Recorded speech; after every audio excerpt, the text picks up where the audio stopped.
And welcome, ladies and gentlemen, boys and girls, dogs and cats, elves and zebras, gypsies and fairies. The reason I'm laughing, Lisa just, alright, our oldest cat, Maggie, and this is not what this video is about, people.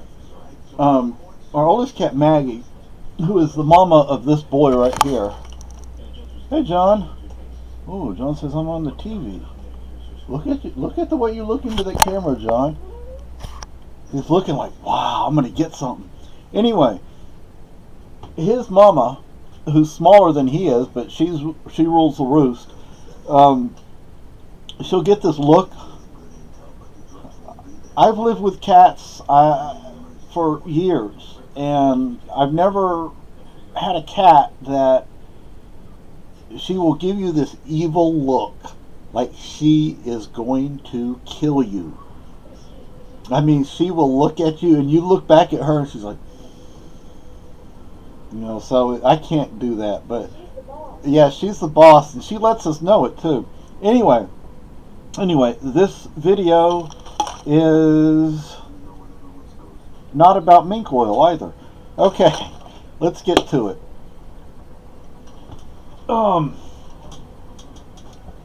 I've been watching videos and downloading videos because YouTube is being a horse's patoot.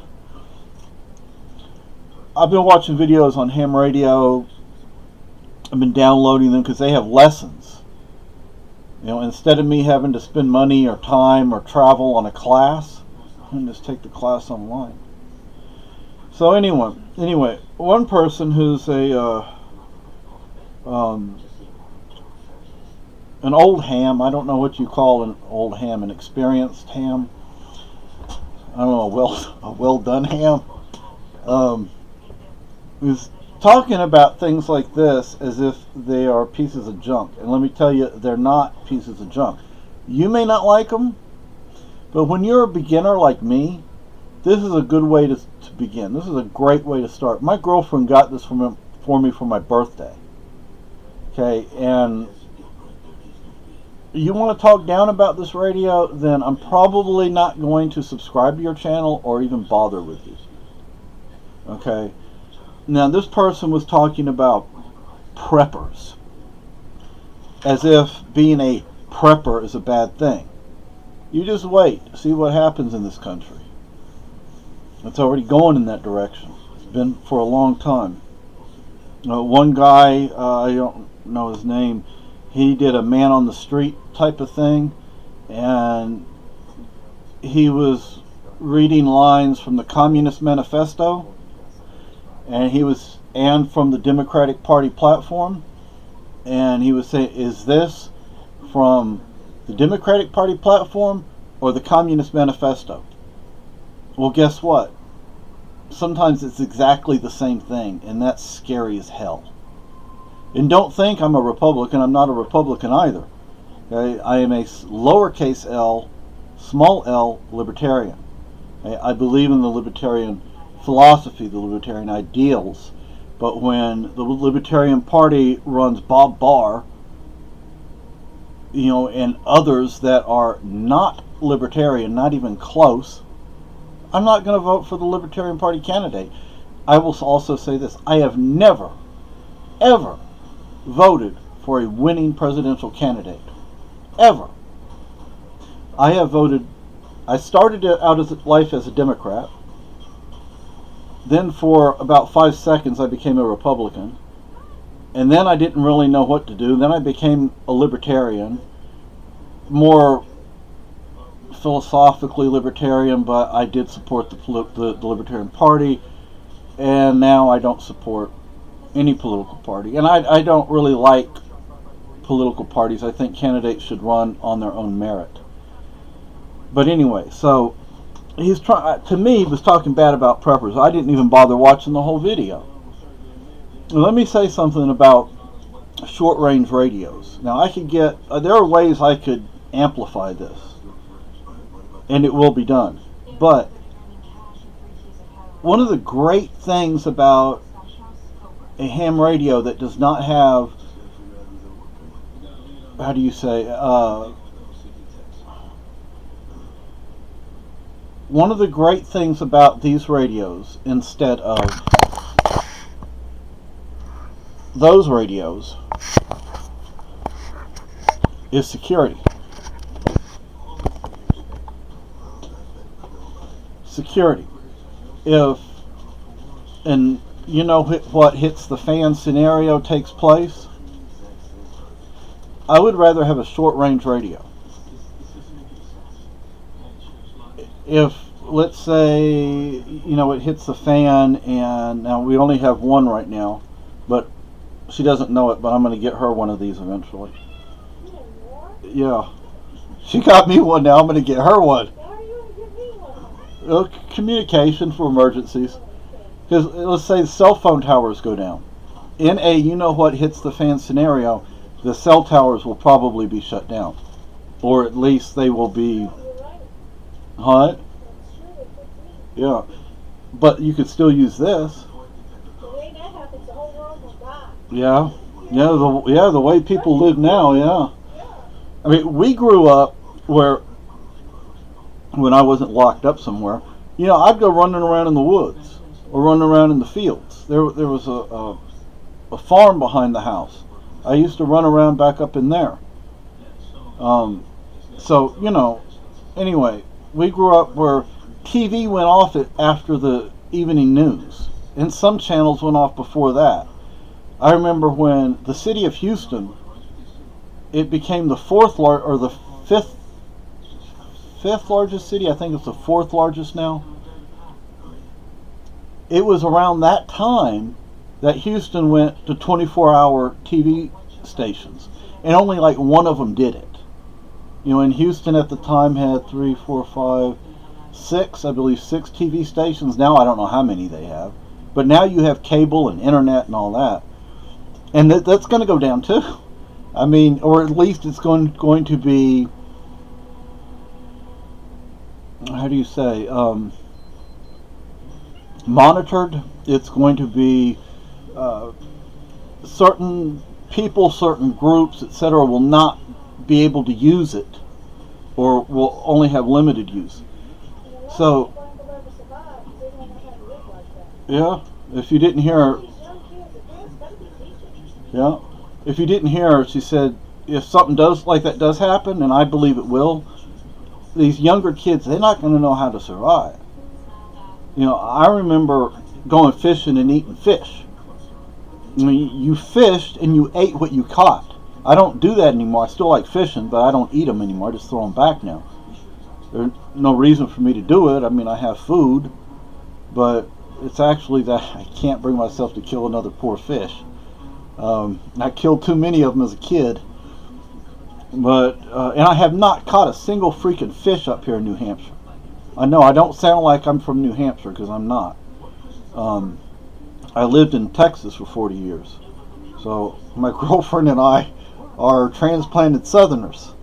We live in New England, and let me tell you something. Back in the late 70s and through the 80s, and even today, there's this thing, at least in Texas, where Yankees are hated. And I used to be one of those that hated them. I don't hate them no more.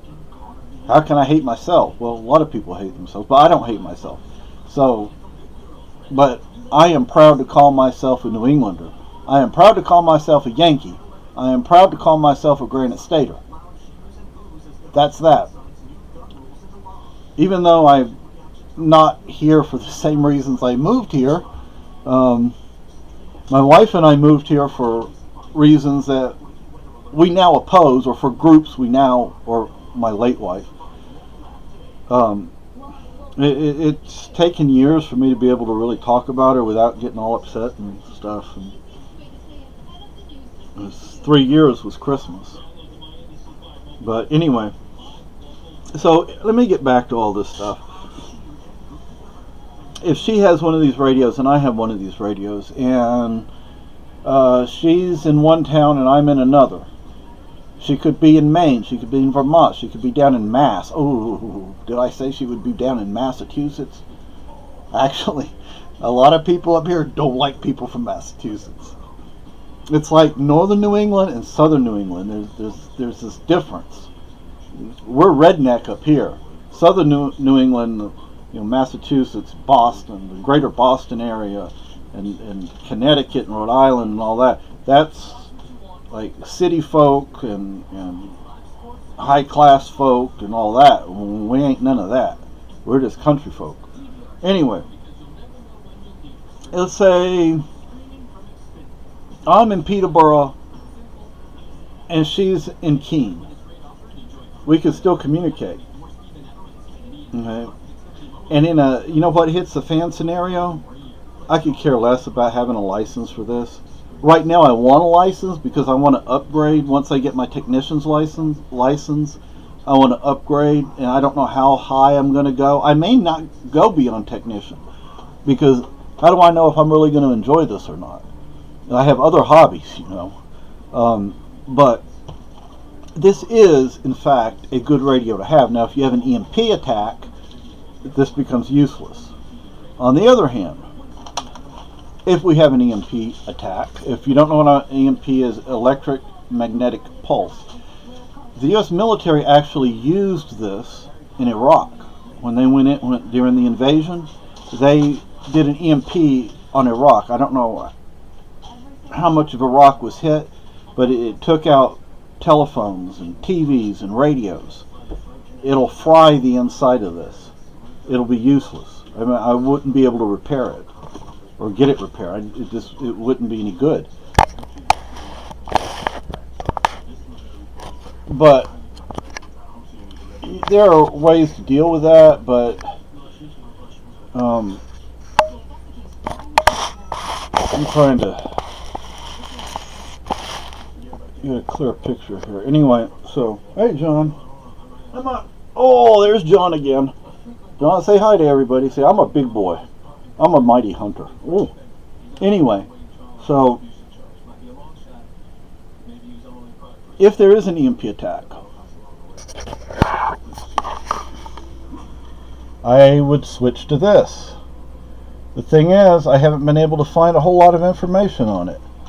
There is another piece that's back there behind the shotgun shells, but there is a third piece from what I've seen online, but I don't know if I actually need it or not. No one has been willing to help me out on learning about this. This does not have an antenna.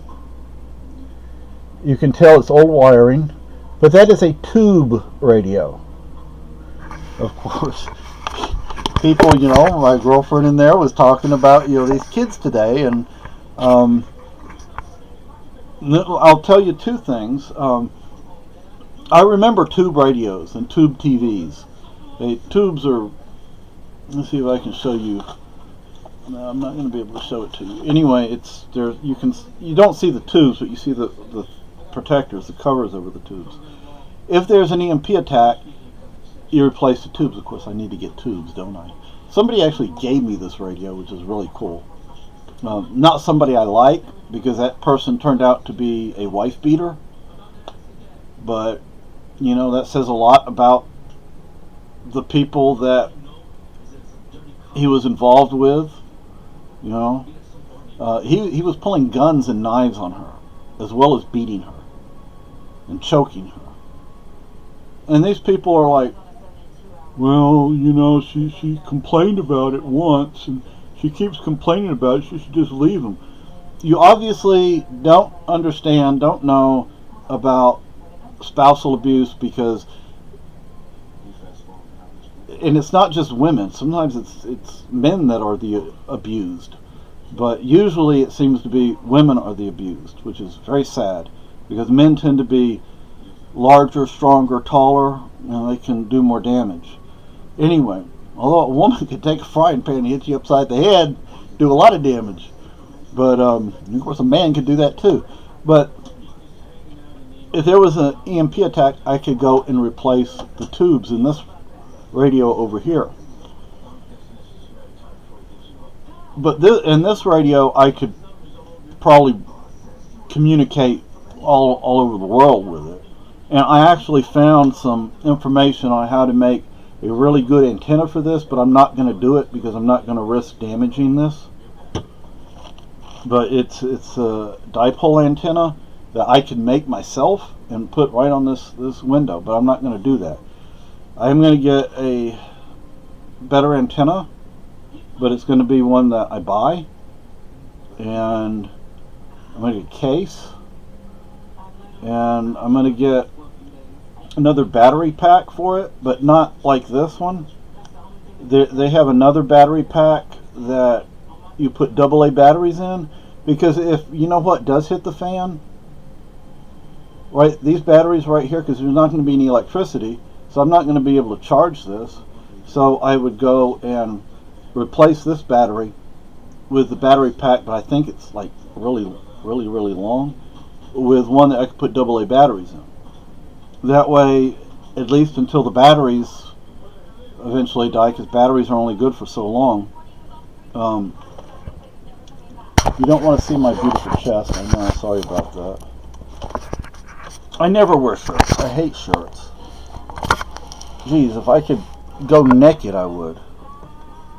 Even if we lived in Alaska, I'd go naked in the middle of winter. Maybe not that, but you know. I mean, when there's 5 feet of snow out there and it's minus 20 degrees, I happen to enjoy opening the door and standing there for a few seconds with nothing but pants on and shoes, of course. I like the cold. Imagine it. 5 years on Okinawa, 40 years in Texas. Then there was Spain and Germany, although we were in Germany when it was, well, part of it was.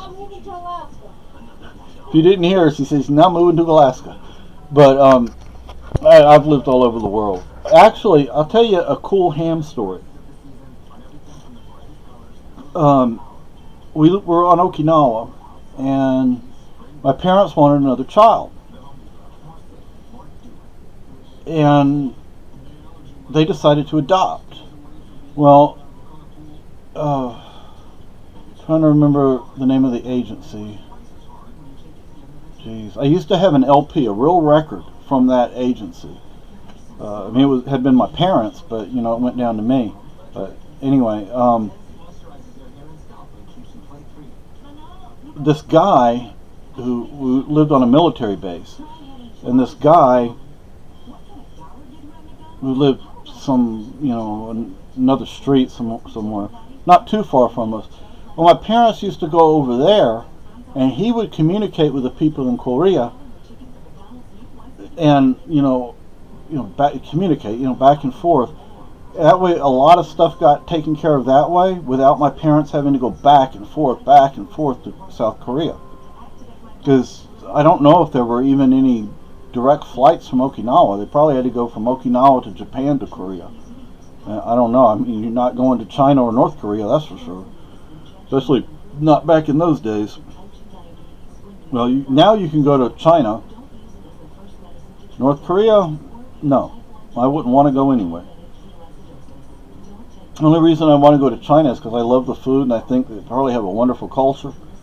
I'd love to see the sights. I'd love to see yes, John. I'd love to see the red-headed, 6-foot-tall mummies that they have over there. That would be really cool to see. But anyway, so I have no problems with this. This is a great radio to start with. I'm learning. You have to learn. You have to start somewhere. Whenever you learn something, you have to start somewhere. I watched another video. This guy, he was talking about when he was a new ham, and he got into a conversation with a couple of guys, and they were basically jerking him around. These were experienced guys. He said they got on the radio like 2 or 3 times a week, same time of the day, talked to each other. No, he was a new ham. He was like, well, you know what? He said he was button shy or mic shy, and that's the mic button right there. It's turned off. So, but he decided, I need to do this, right? So he went ahead and started talking to the guys, and they started jerking him around eventually. Me, I'd just turn it off or change the frequency. But he didn't realize it at first. I mean, he was still new at what he was doing. But I've known 2 or 3 hams in my life. My mother had a neighbor who was a ham. He kind of got me into all this stuff. Although I knew about it beforehand, I was interested, but never did anything about it, never even looked into it. And then Mr. Spees, who's since passed away, oh, you should have seen his shack. He had a ham shack in his house. Oh, it was wonderful. I would have loved to have had all his equipment. He had a big old antenna in his backyard. He talked to people from all over the world. It's amazing how many people speak English. No, English is not my native language. It's not even my second language or third language. Maybe my fourth. I don't know. I just wish I still spoke those other languages, and I don't. Spanish is my native language, and then I learned German, and I learned a little Serbo-Croatian because my best friend, his parents were from Yugoslavia. And but I wouldn't say I ever spoke Serbo-Croatian, because I don't think I ever really spoke it as a language. I could understand some things. I could respond appropriately to some things that would have been said. But there were only, it was only like Steffi's family that I was around that spoke Serbo-Croatian. But they were my parents' best friends, my best friends, and then Steffi was my best friend. His brothers and sisters were older than him, although after he passed away, his parents had another child. But I won't get into that. But anyway, so in Germany, we also had a lot of friends from back home in Spain.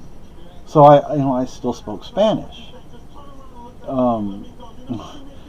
People knew where they could go for jobs, and jobs were in Germany. Before the war, like so many people have said, once you got your PhD in the United States or England or whatever country, you went to Germany. That's where you got a real education. Today, Germany is, again, that's where you go for an education. That's where you go for job experience if you're especially in the academic field. Germany is a wonderful country. But anyway, so and if you want to talk down about preppers, then, I'm probably not going to pay attention to you. Am I a good prepper? No. Actually, today over the last 3 days, I've been working on my second batch of pemmican, which is done. It's probably cooled by now. I just need to cut it up and wrap it up in some wax paper. And then I throw mine in the freezer just for extra protection, even though it might last for 200 or 300 years without going bad. But anyway, another thing I want to say about prepping: get yourself a flintlock. You don't want to see that part. Get yourself a flintlock. You can make your own powder. I wouldn't do it, but you can. And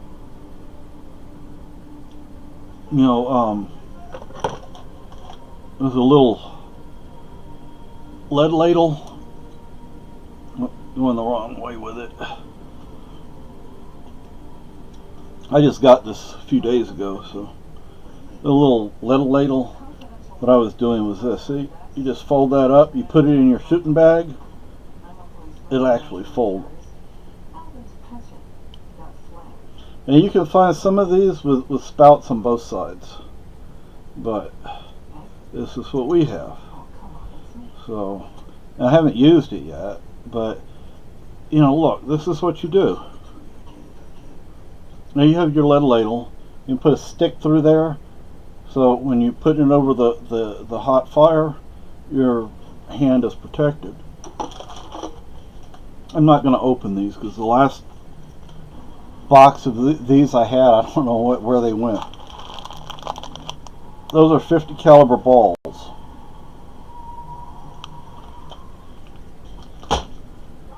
and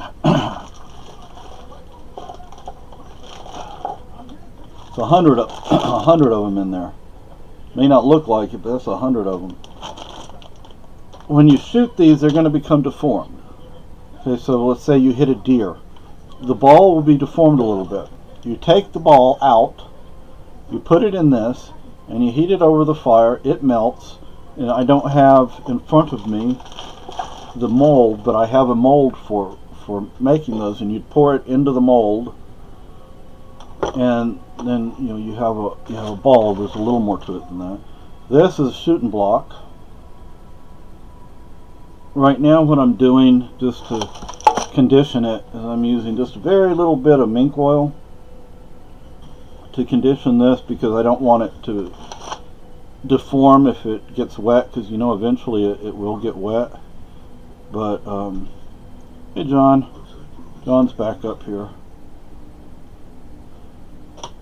How are you going? Okay, he's going into the window. He loves the window. He likes going for walks, don't you, John boy?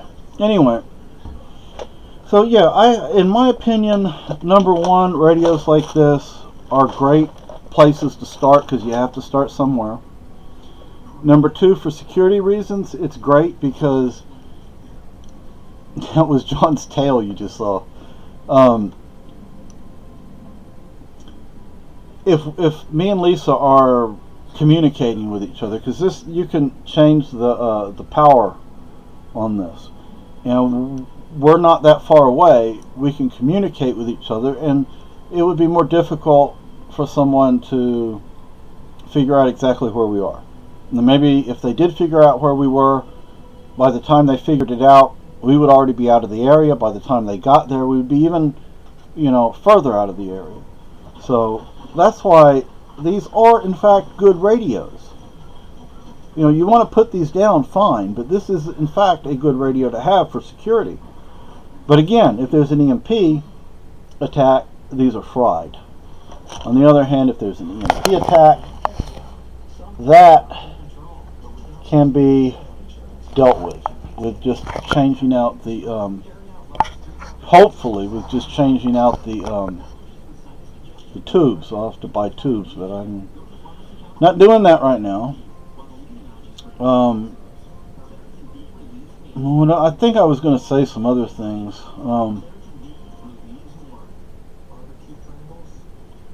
I wanted to talk about those idiots, because they were playing games the other day online. Well, I told them some nasty stuff, some sick stuff actually. But they want to play those games. They think I don't realize it's them, and they deserve what they get. But anyway, so it was something else I was saying about. And where did I put it? This has AA. This has two AA batteries. If I needed to, I'd take them out of this and put them in the thing that goes with that radio, but I don't have that yet. Here's John boy. I don't think you want to see his butt though. Yeah. A flintlock rifle, it may only fire one shot at a time, although there were actually flintlock rifles that were semi-automatic. You just kept pulling the trigger. A lot of people don't realize that. They had both I shouldn't say rifles. They had long guns and pistols that were semi-automatic. So yes, when the founding fathers wrote the Constitution, they knew about semi-automatic guns.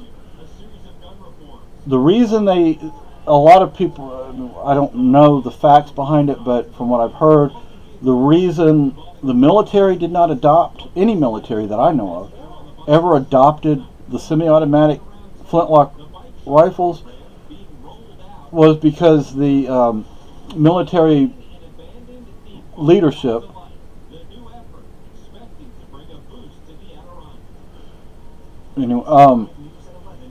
they were afraid the soldiers would use too much powder and ball, and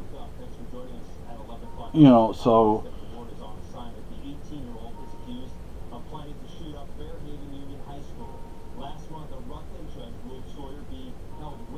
There was a kid up over in Vermont threatening to shoot a school up. It's stupid.